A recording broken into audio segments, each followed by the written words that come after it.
Hello, and welcome to our YouTube and podcast, citisabc.com Ucast.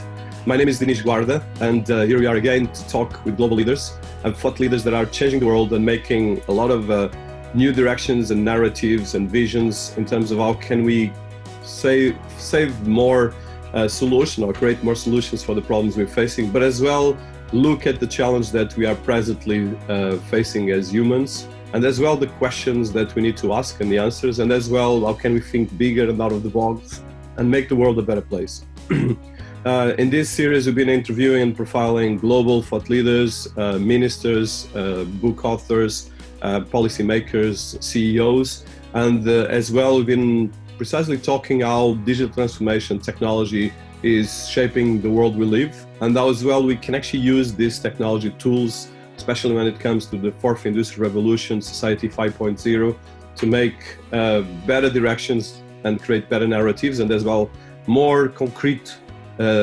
solutions for the day-to-day lives that we're facing. With COVID-19, there's a lot of challenges we're facing, and I think from society 5.0 to the fourth industrial revolution, blockchain, AI, cryptocurrencies and crypto, a lot of solutions are coming, but there's a lot of myths and we're trying to demystify this. So this podcast and videos are part of the platform we are creating, and it's been already quite successful, citisabc.com.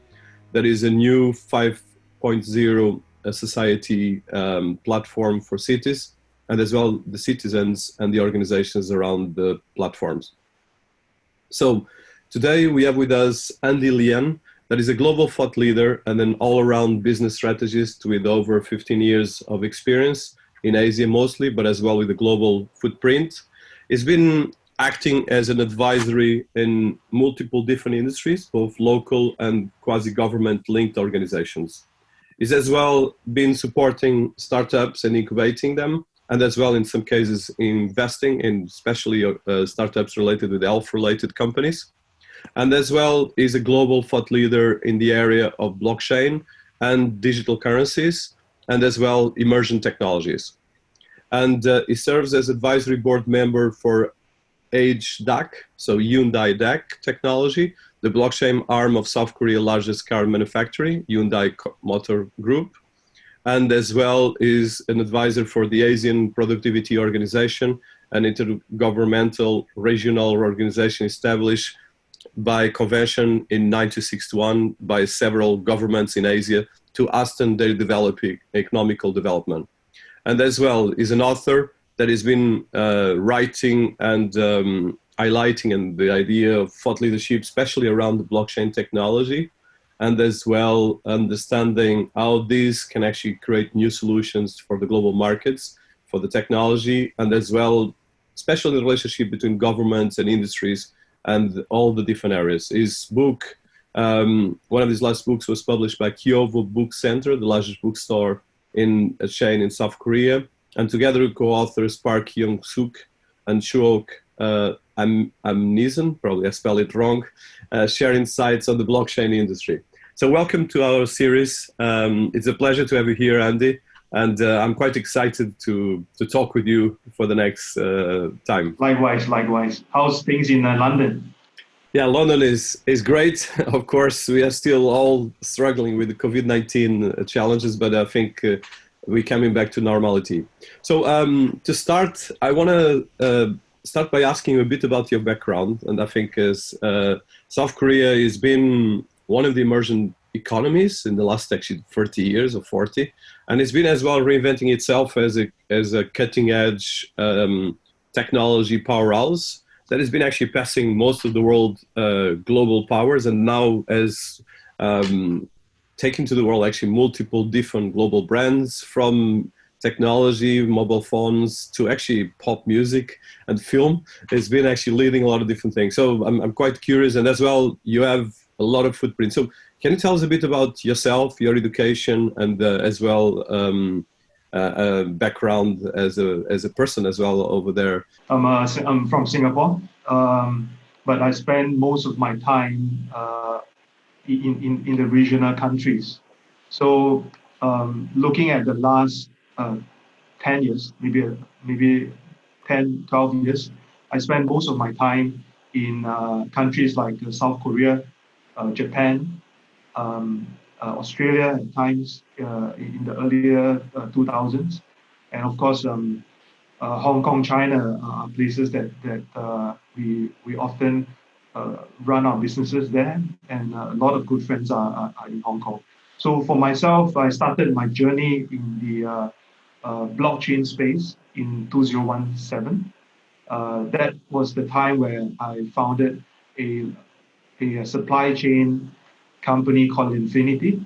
I have since stepped down as the founder and CEO in 2019, and I've joined the Asian Productivity Organization as the blockchain advisor. That is actually there's actually a story behind this. I joined the government because I realized that there are a lot of scams running around. Since 2017, 2018, a lot of money lost and so forth. I wanted to do more for this space. So if you look at my profile, I am with APO as the blockchain advisor that is really Inter-Governmental, is between 22 countries. And then I'm also an advisor to the governor of Gyeongsangbuk province in South Korea, together with friends like Brock Pierce, Alexis, and so forth. We give advice to government to see how we could use blockchain technology and cryptocurrency to a bigger agenda. Not so much of a speculative front. We want people to be more educated in this space. So that's something that I do. And then most recently, I'm being appointed as the board member for the Hyundai DAC. This is a blockchain arm of the very famous car maker, automotive player Hyundai. So they have a big footprint in the whole manufacturing business, all the way to the tech business. So being part of it would be a very fun thing to do, and also will be a very fulfilling a milestone for my career. So maybe a bit more about myself. I during the 2008, 2018, I started to look at blockchain companies. So I have invested into a few companies. One of them is a media group. Another is a due diligence company that help investors look at better investment opportunities, real investment opportunities. We dig a lot into the profile of some of the companies that they invest. And then lastly, I am also a small shareholder in a tech company as well, where we try to do as much as possible to build solutions at a lower price that is made affordable. So my background is as such. For the last 5 years, have been an investor, has invested into the medical scene before embarking onto the blockchain space. I was also the managing director of the biggest Singapore business federation, based in Southeast Asia, based in Singapore. I'm the managing director. We have the biggest base of business contact, under our arm. If you look way backwards, I'm also a director with the Singapore Institute of International Affairs. There's a lot of different things you can Google about me online, actually. So last five years is all about blockchain. It's quite impressive, and actually, your background both in Singapore and South Korea, but as well all over Asia, is amazing, because I think one of the things you achieved that is quite unique on the blockchain industry is making a positive bridge between the work in blockchain and digital currencies, and as well institutional organizations, governments that are doing a lot of work on that. So I have, I think before we go to a couple of questions about Linfinity and different organizations that have been working, Just on that background and your education in Singapore, and as well then your international profile in South Korea and all Asia, because it's a very diverse ecosystem. You have a lot of different dynamics from governments. Of course, when it comes to Singapore, you are one of, I think, number one most dynamic and competitive economy in the world. South Korea as well is in the top. So how do you see these dynamics, and as well your background, education, even university background, and as well the work you've been doing right now, working with these different countries, before we go to the blockchain and your career achievements?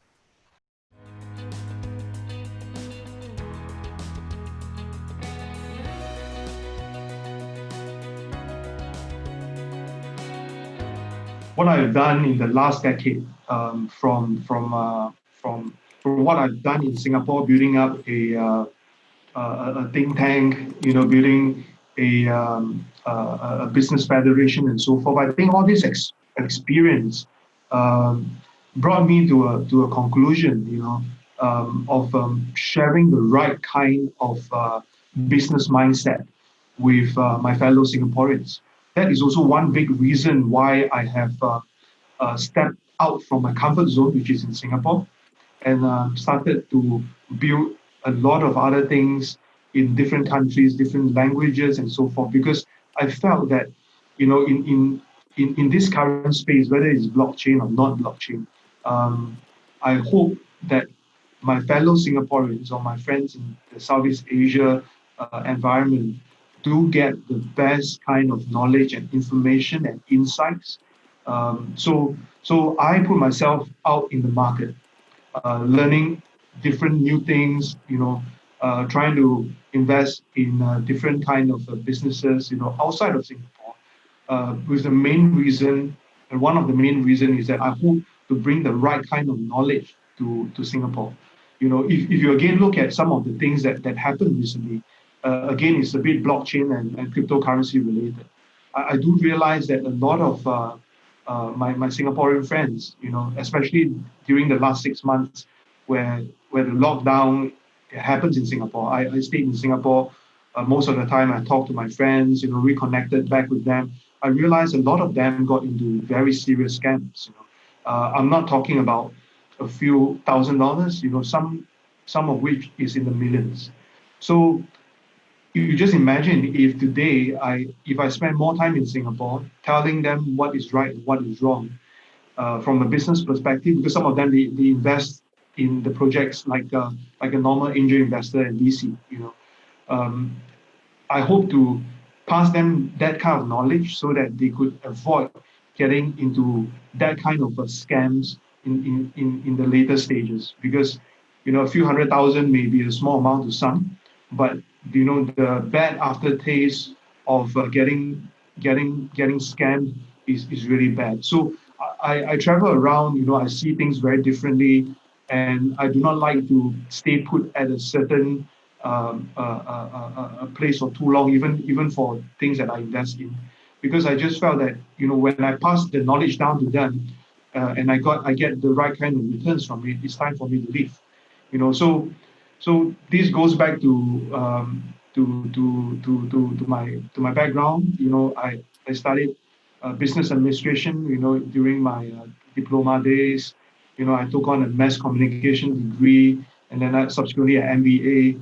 All these things give me a nice paper qualification, a good way, a good door opener to talk to more people, and also give me the right path forward being a business person right now, and also a government person, because it has been very dear to me that like a new industry, like the crypto market right now, the most important aspect of things to drive us forward is actually the governments. So that's the reason why I shifted from being a business guy all the way into the government, so that I could make more influence and share with them the right kind of a message and information about blockchain and cryptocurrency. Yeah, this is a very big focus of the industry, and I think it's a big point. I want to touch that because it's becoming more and more important, actually, and I think especially as the industry becomes more mature and bigger,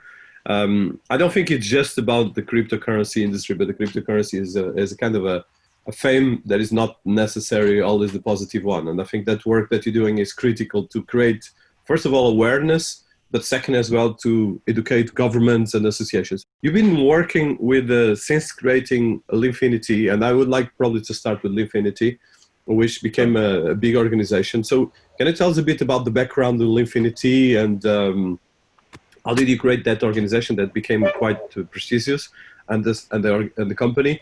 And then from that, you went to advise all this different impressive list of global organizations, especially in Asia.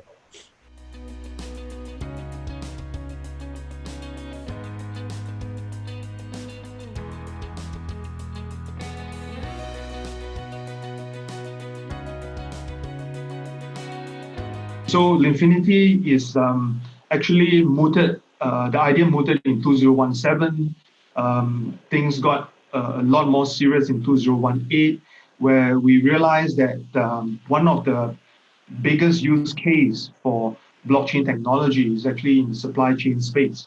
So we started to develop solutions for the supply chain space, working very closely with a few brands, with a few clients back then, alcohol clients, tobacco clients, and we developed a nice framework, a nice software for the tracing and tracing and basically authentication of products.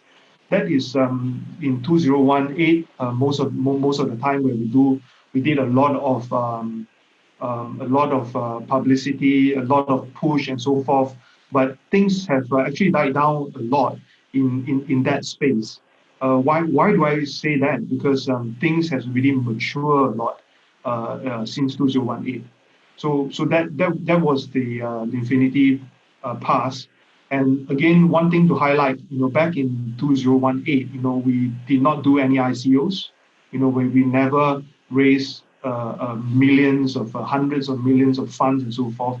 A lot of which we depended on the kind of business acumen that we have in the business context that we have. So that was quite a journey, because back in 2018, many of the companies are all overwhelmed and very much into the business of fundraising and ICOs, and then what's next. So we are one of the few companies which did very well, and we have not gotten any form of ICO fundings. So when I left the organization in 2019, everything is still nice, everything is cordial and so forth. But I left because of the calling from the government. We did a couple of things with the government. In fact, I can't disclose the identity or the country, but we did a few good pilot trials for the government on how to implement the blockchain technology into their current supply chain system. So that was also how I got to know of Asian Productivity Organization. We signed a MOU together to explore some of this blockchain framework. And then eventually, when I step out from Linfinity, they say, "Hey man, why not give us some advice?" So that was how the whole conversation started. And since then, to be real honest, the work that is being done from a government standpoint is a lot more precious than me running a company, because within a government setup, and especially when I talk about intergovernment, there's a lot of relationships to handle. There's also a lot of a bigger agenda that is that can help the crypto industry or the blockchain industry. Why am I saying that? You look at the current framework, that is being panned out, in different countries and so forth. Cryptocurrency is still something that is fairly taboo for some countries, and then for some they are more advanced. But again, they only look good on the paper, on the news, and so forth. They have not really pushed themselves through the different floodgates of cryptocurrency. So right now we are just in the very beginning, and a lot of the work and legislation kind of work that is being done are all properly documented, and it is actually um, it is a very insightful kind of experience so far, because government will talk to you and see you as an expert on the subject matter, and then from there, they formulate the different plans, the different papers together, and then some of which they finally pass a bill on some of these regulations. And to me, I think these are big achievements, big achievements for myself, big achievements for the governmental groups, and then also is a big achievement for businesses, because ultimately, in order for the bill to pass and work on very well, in the next 5 to 10 years, the businesses must benefit from that. If the business benefit from this whole tokenized model or tokenization model or the commercialized model from this token, what's going to happen is cryptocurrency is going to grow, blockchain technology is going to be widely adopted. So these are some of the things that we put forth very strongly, as a government advisor, and also as a technologist or futurist. We kept trying to push the blockchain and crypto agenda to the right kind of businesses, where they will without too much of a change, benefit their current business with the adoption of a new technology. That is my main aim, actually. So one of the things we're facing right now is that definitely blockchain is emergent, and it's probably I would say after AI, the most powerful technology in the world in terms of foundational technologies.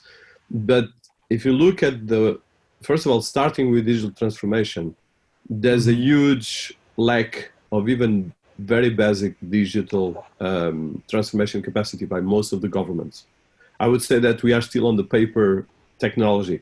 So you've been working with some of the leading governments in these areas, like Singapore, where you're based, and as well with South Korea, even Japan, that have great strategies for these areas. But if you look at the rest of the world economy, we still very lack in terms of any basic strategies. And as well, whereas if you look even in terms of blockchain, I think the only countries that really have a strategy in blockchain probably is China, a bit South Korea, Singapore as well, of course, is leading. But there's almost a crazy lack of awareness on these areas. So how do you see this as someone that advises these intergovernmental organizations? And as well in terms of going from the theory to the practice, because like you said, a lot of this happen because, first of all, for instance, very basic stuff. And if I find something about the company, I'll find probably a very basic profile of some of the company or LinkedIn profile, but that doesn't tell me if the person is good or bad, or if there's a good reputation, if there's even a certification from the government, or even just if their company is a company that is in the company's house of the country, which most of the countries don't even have a digital company house. So how do you see this? I'm talking about, so blockchain, of course, solves a lot of problems and is already coming up with massive solutions, but we're talking about very basic stuff that are still not in place. So I would like to see how you see that, especially with COVID-19, that right now is accelerating this, but it's as well showing how fragile most of the governments are and not prepared for this.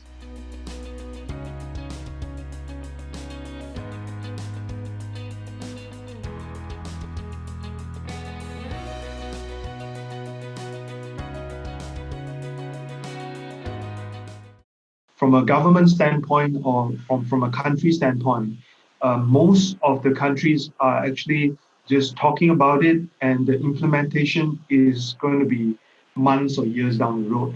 You're not wrong about this, but do remember, in order for a country to adopt a certain technology nationwide, it's going to take time.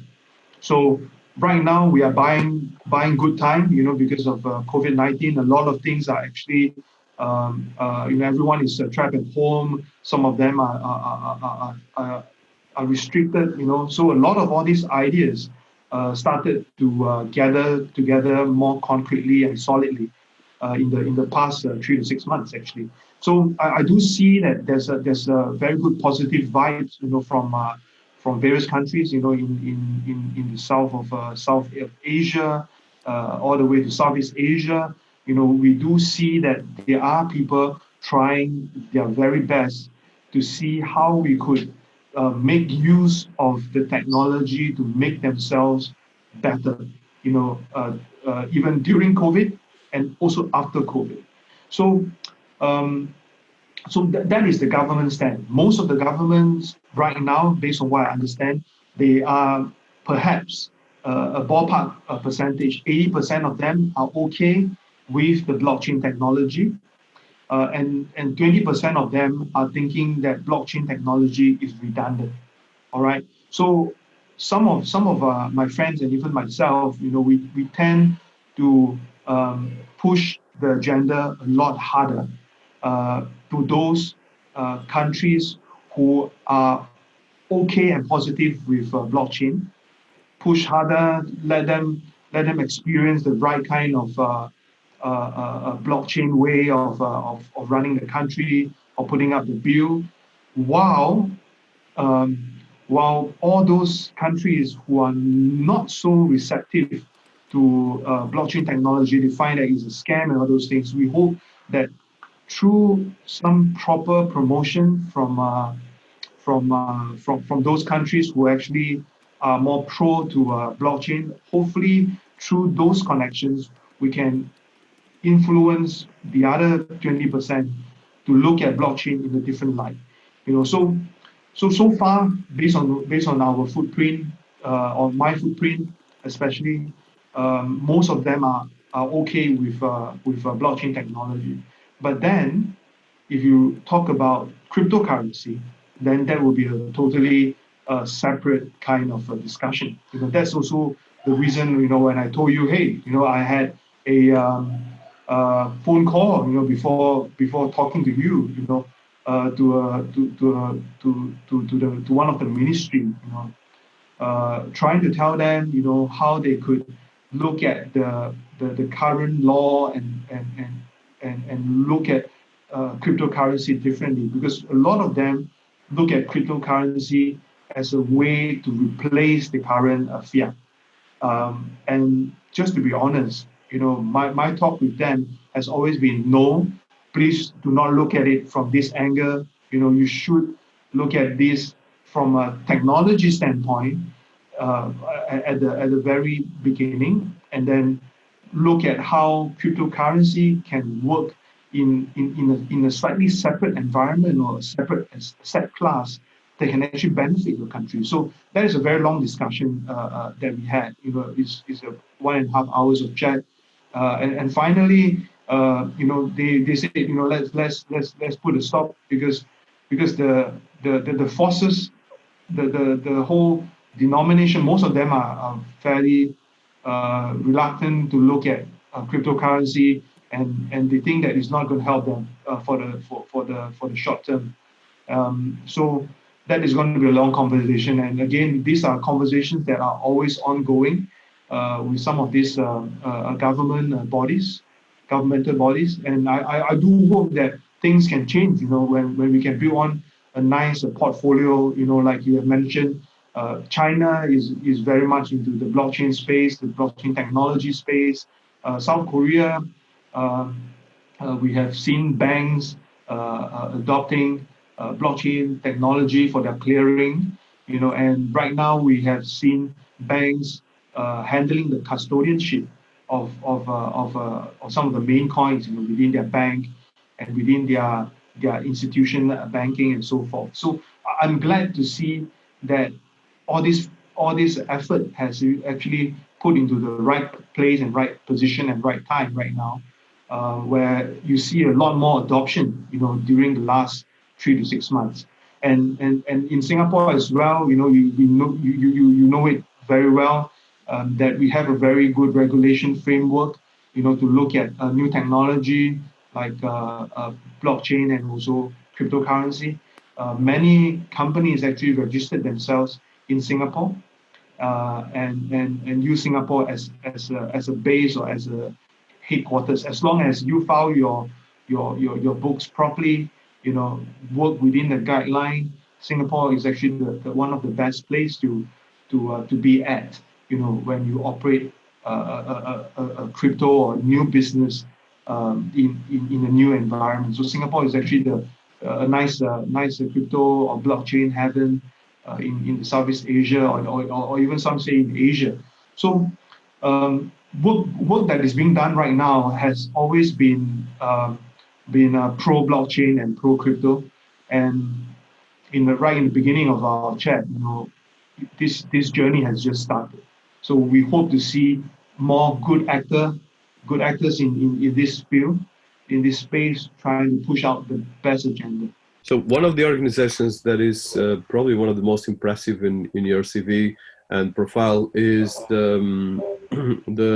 especially the Asian Productivity Organization, which is I didn't know much about it, but it's quite interesting as an inter-governmental regional organization established in 1961 that comprehends around 20 economies in Asia, which, let's be honest, Asia right now is driving the world economy. And as well, most of the world population is in Asia. If you look at between China, India, and most of Asia, we have probably 60 or 70% of the world population or even more. So in terms of this organization, and it's interesting because you've been working with them, and there's a recent article from yours where you look at integrating the blockchain tech. This is your title, integrating of blockchain technology with traditional industries. Could you tell us about this and how do you take this to these organizations? Because I think this is the way to go. And I think everyone listening to us should actually look at these ways, because I think, like you said, the only way to make sure this technology can change the world is making sure that governments understand them and business work together to actually use it as the right tools. So could you tell us about this work with this specific organization? It's a bit about this article and the way you see blockchain technology with traditional industries.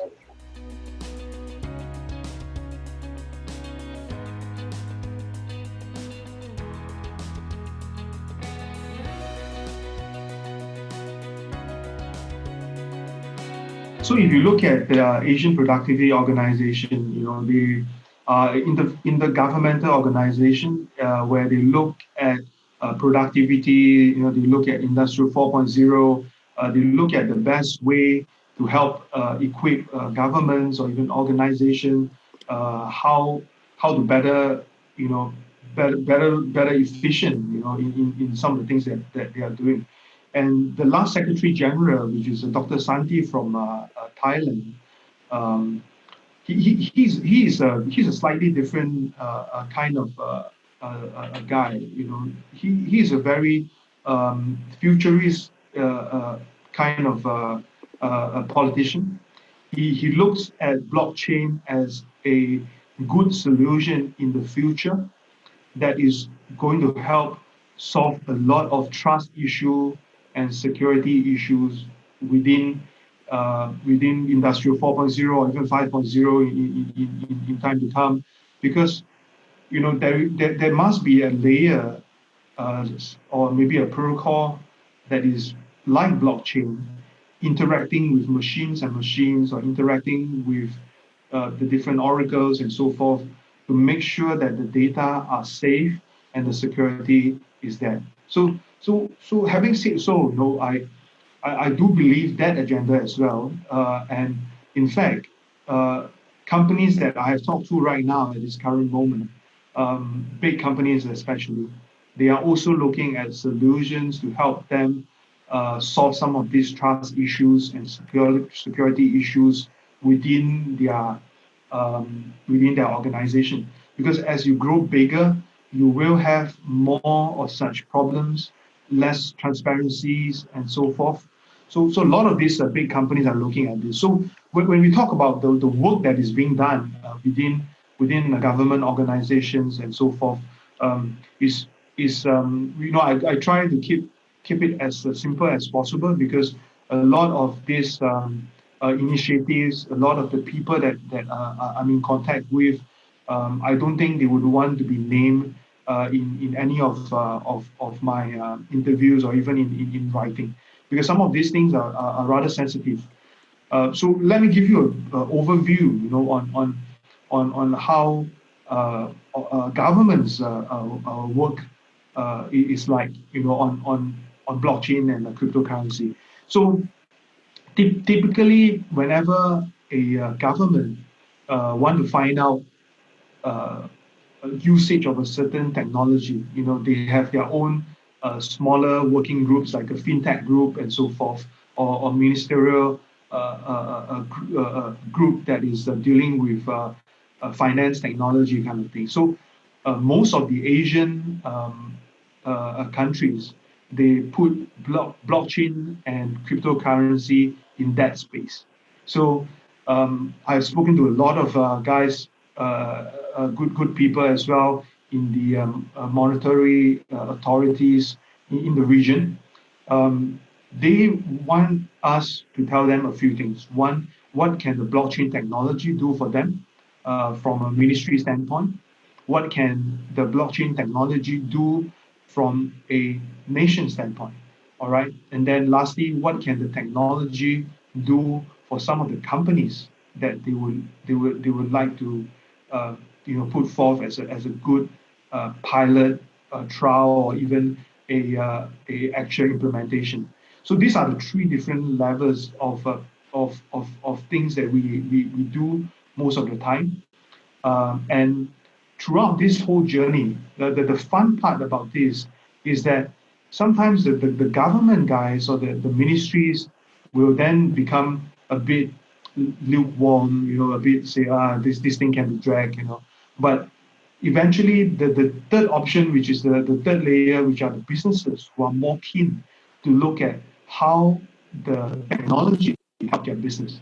So at least for myself, most of the time, we go on a government level, and then the government will introduce some of the good businesses in, to look at how the implementation can be done, how AI or IoT, or even some of these new initiative that they have, can merge with this technology. So eventually, some of the government guys will go, okay, it's going to take a long while, let's work on some paper and so forth. Then the businesses actually step up a lot, because the businesses want to know how this technology can help them. Just a very simple example. One of the companies came forth and say, hey, I want to do traceability and tracking of all my products that is manufactured in this what is this place? Sorry, in Philippines. Because they felt that a lot of their products are actually circulated in the market, with their branding, and it's not entirely authentic. So when they came forth, they are all very skeptical about the technology, how blockchain is going to work. And then after you tell them about how blockchain will work for them, they become very excited, because they want to solve the problem of having all this extra export or extra circulation of their product within the country itself, because it's a very big problem and it's a big revenue loss to them. So most of these businesses will then look at how this can be done, and then subsequently, of course, they are also looking at whether governments can give them some grants to pilot trial the technology, the software, and then from pilot trial, they will move to the actual implementation of the technology. So this whole process usually from the point of interaction to the point of pilot trial is usually about 3 to 6 months, and a lot of these are all ongoing, because work for technology is always changing, and a lot of these businesses who adopted technology like blockchain want to be updated as well, and they are constantly pushing. So one of which another businesses came back to look at using cryptocurrency as a form of loyalty point, you know. So they are thinking out of the box right now, and like I told you, I'm trying to help them to see how this can benefit them as a business, and also how the government can help them, to cut down on some of the fundings, through grants or through some kind of industrial help as well. So this journey is very long, and again, we have just started the whole journey.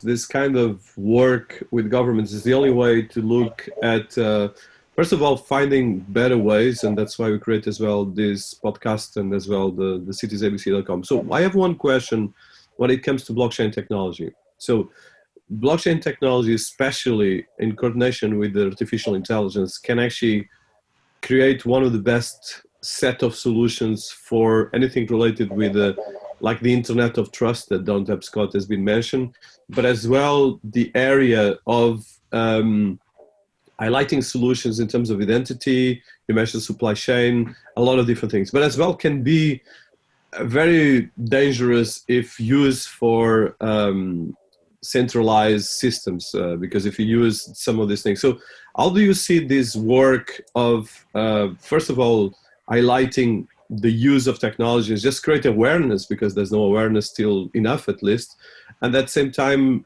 working in a way that we create a meaningful solutions for both the blockchain technology and especially in relationship with artificial intelligence?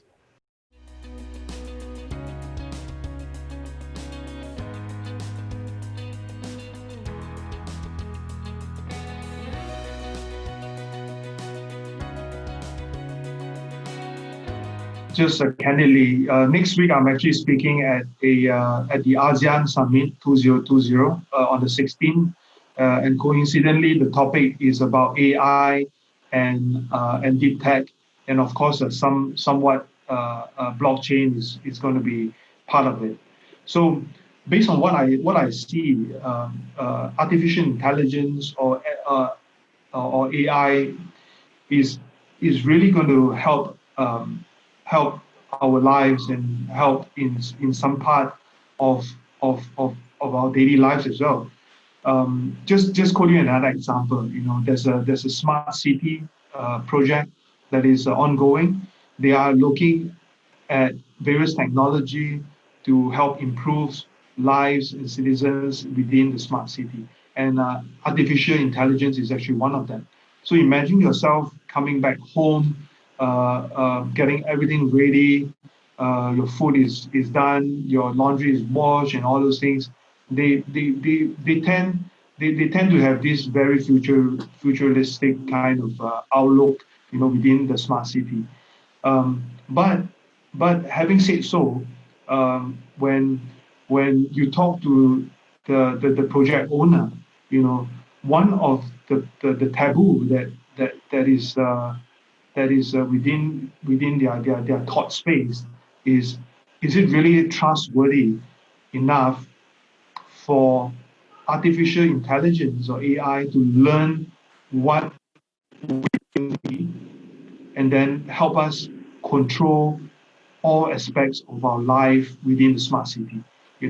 So such thoughts actually came out from the project owner, and I happen to be there as well. So I told them very specifically, whenever you talk about artificial intelligence, they learn what we do, through a different set of deep learning criteria. They know your habits, so forth and so on. It should be quite safe if it's not hackable, right? So if there's a chance to be hacked, so my take to them is then what kind of firewall do you have in place? What better solutions do you have right now? And then after a lot of different debates, on different with different committees, from the investment committee to the board and so forth, they then realized that, hey, how about putting it on the chain? Whatever habits or whatever actions the artificial intelligence have to do must be validated on the chain before they can do anything. That is actually an added layer of trust and security that is provided to the homeowners and to the project owners. When they are talking about a totally intelligent city, intelligent city with intelligent artificial intelligence, very, very, very well shaped, in this manner where blockchain technology can safely seep into the whole framework and creating a good layer of trust. Again, the word to use, a layer of trust for everybody. So I do see that blockchain is not going to work alone. Um, if you have seen some of my videos, I always say this, in some of my presentation, a lot of people will say that the blockchain is going to change the world. But trust me, it's not blockchain alone that's going to change the world, because blockchain alone can't do much. All right. It is with the interaction with the different technology from IoT to AI to big data that forms better, secure ecosystem so that it can really grow bigger in collaboration with the rest of the people. And again, another example I want to share. Whenever people, some of the even bigger blockchain companies will say that, hey, if you use my technology, blockchain technology, I can assure that 99% of the things that you authenticate using my chain, is going to put you in the forefront. Everything that's on the chain, your products on the chain are going to be real. But trust me, this is not true, because as long as there's human interaction, there's definitely counterfeit. There's always human being trying to find a way, a gray area, where they could do something bad. They will smuggle some of the products out and all these things. So I told them blockchain technology is not going to create wonder, but blockchain technology is going to reduce the chances of having more fraud in the market, having more fake products in the market. So trust me, it is the interaction with the different technology that is going to create the true value of blockchain. So if you again look at some of the projects that are in the market right now, I think they overhype the technology piece, and that pisses me off actually, because if you want to use this as a speculative tool to attract investors, VCs, I do understand, but if you are going to run a software scam, or even a Ponzi scheme like kind of a product, that is totally not blockchain, because blockchain technology itself is actually doing good. But if you are going to do bad using the technology and giving it a very bad name, we can't stop it. But we are trying our best within the communities, blockchain communities, to help improve the branding and the positioning of blockchain, and try to tell people the truth about the technology. So again, just to summarize, I think blockchain and the rest of the technology must work closely together to form a better ecosystem, and also to be part of our daily lives in the future. You mentioned precisely cryptocurrencies, and you've been actually one of the evangelists and as well educators in a lot of different areas. And as well, Singapore has been, probably Singapore and South Korea are probably the most advanced countries in terms of usage of cryptocurrencies. I'm talking from a trading perspective, exchanges, especially South Korea. It's one of the countries that has more adoption of cryptocurrencies from their population. So how do you see this in terms of cryptocurrencies, and as well the present stage of cryptocurrencies? Because like you said, I say between 2015 and 17, we had of cryptocurrencies that raised almost close to $1 trillion valuation, and it was around $700 billion. At the moment, we have around, I think, over 6,000 cryptocurrencies in the world, according to CoinMarketCap, and we have a valuation of around $350 to $400 billion. And of course, we are in the beginning, but we have, of course, mainstream things like Facebook and actually the Chinese government coming up with these on digital currency. So how do you see the cryptocurrency industry right now? And as well, the evolution from ICOs to STOs, and especially when it comes to the countries where you're based, because especially I think Singapore is the one with most regulatory part, but there's still a lot of work to be done. I would like to have your opinion overall in the industry.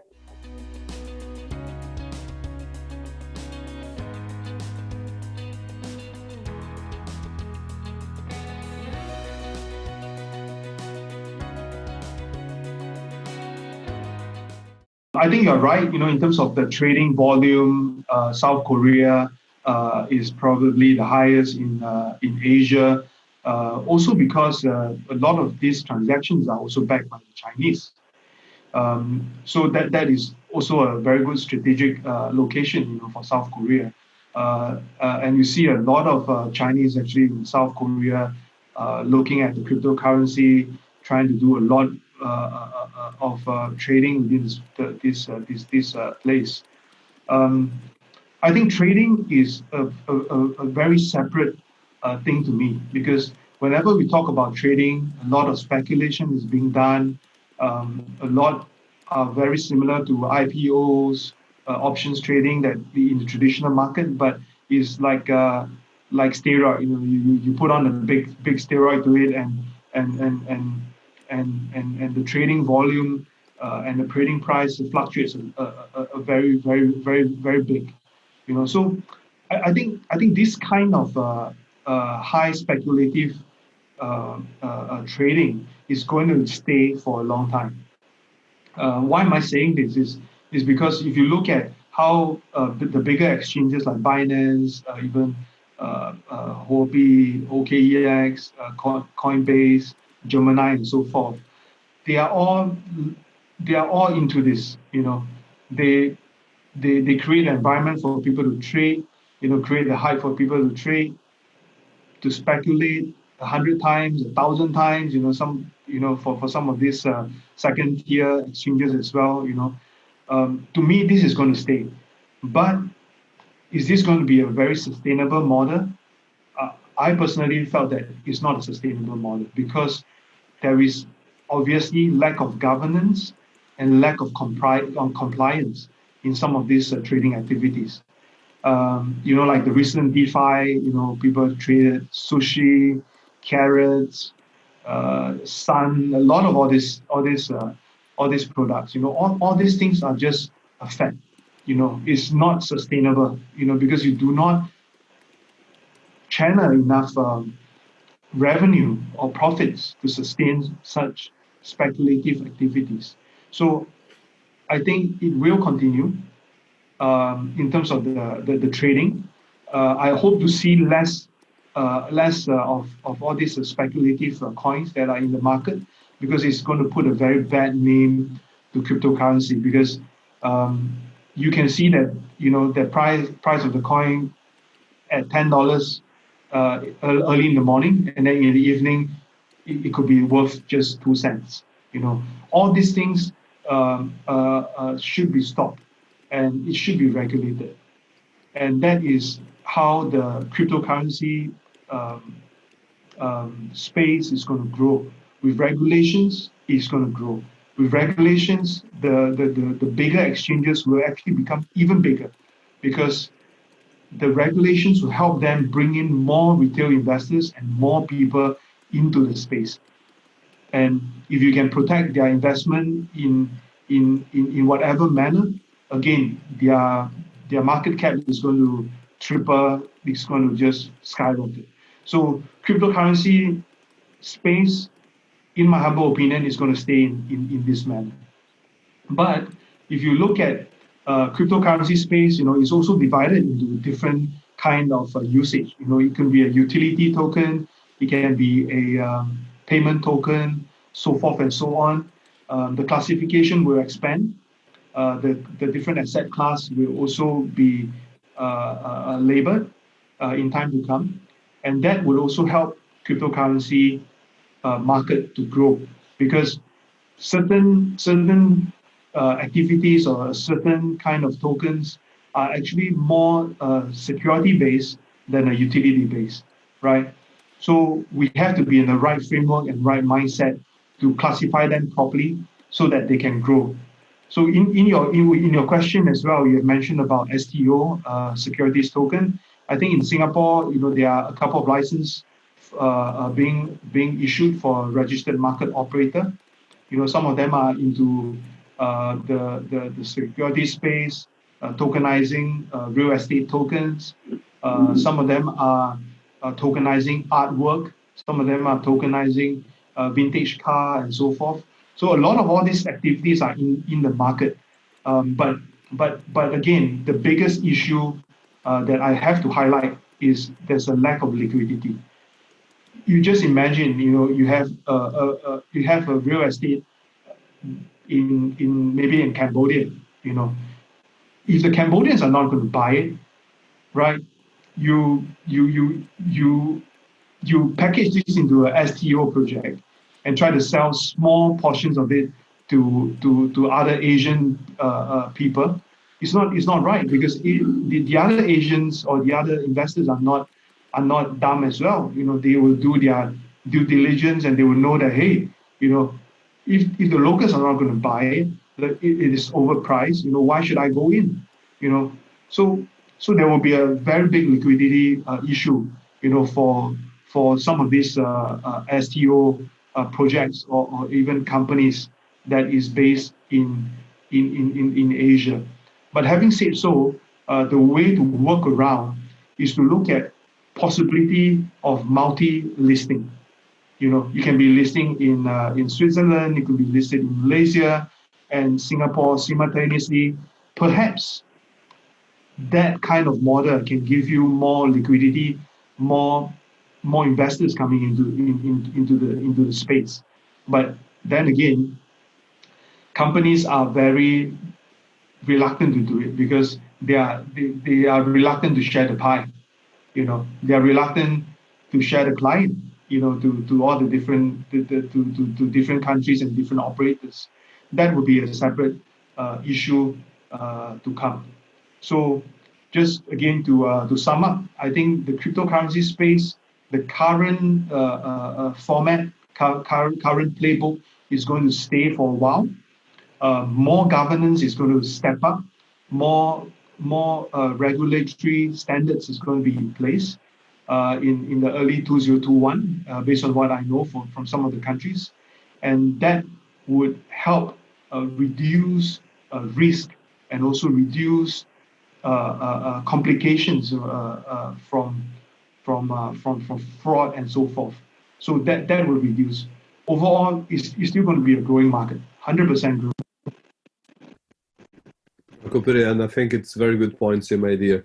So as the last question, and I think especially with your work around both the intergovernmental work around blockchain and emerging technologies, and as well with the different organizations, governmental organizations, especially in Asia, but as well worldwide, what would be the highlights that you give for business and organizations and governments as well that might listen to this? We've been interviewing some ministers, and they're going to be interviewing a lot of governments.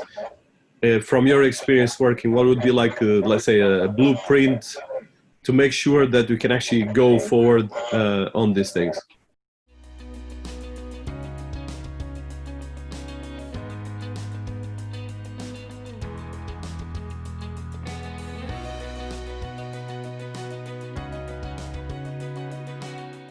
Let me put it this way. From my own experience, there isn't a blueprint or a standard way that governments or even businesses must adopt. I think the main takeaway message that I want to share with you is the government or the businesses must find the right business advisor or the right blockchain expert to help them. Because I do see a lot of, not a lot, plenty, really, of wannabe blockchain experts who have not started their own projects before. They have not put their own money in projects, have not put their money in listing the project, have not put their own time and effort to manage a community, and certainly they have not looked at the regulatory pinpoints or pain points that is in the market, but they claim that they are experts. So what I want to share is, in order for government and businesses to work well, they must go to a set or a group of experts that are really experts, all right? Not experts wannabe telling you rubbish and eventually getting the business into trouble. I think you have seen a lot of these guys in the market, Dinis. So I hope the government, especially the government, should go to the right kind of expert to make sure that their agenda or their issues are rightfully addressed. And that should be the way forward, really the way forward. I'm completely with you, and I think very good point. So last question is, where can people find you? Some things you highlight for the audience. So we're going to put, of course, all the links here in the interview on your YouTube channel, our podcast, and as well on CTWC. But just highlights where people can find you and read about you. I know that you have Medium, but just understand different areas on your website. I have a website called andy.com, www.andy.com. I own this possibly for 20 years already. So you can get my data, my contacts, the work that I've done from that website, and I'm quite searchable actually. Very active on Twitter, LinkedIn, and so forth. I have quite a big following as well, on the social media. So the governments or even businesses, they can just drop me a message. I'm very friendly. I don't give advice for the sake of giving. I mainly want to make new friends and know new people along the process. So you can know more about me online. Just search my name, Anndy Lian. You can find easily on Google. For some of the people who are more like they like to read books and so forth, I also have a book titled Blockchain Revolution 2030, but sad to say is in the South Korean language, all right? But is a very good read on how I see or how we see the future of a blockchain is going to be like in the next 10 years. And just to be real honest, that book, the content itself, is still very relevant in today's context, and it should be going in that direction in the next 10 years. And I hope next year I could publish an English one or even a Chinese version of the blockchain book with new content in it. So I'll share with you once I get that. Thank you so much, Andy. I think there's a lot of questions I have, but I think we've been 1 hour, so we appreciate your time, and congratulations for all the fantastic work you've been doing, and as well I think the insights you've been bringing to the blockchain industry, especially in Asia, but as well worldwide. Thank you. No problem. It's my pleasure meeting you, and hope to interact more with you, and stay in touch, man. You got my number. Completely. Thank you so much. Thank you.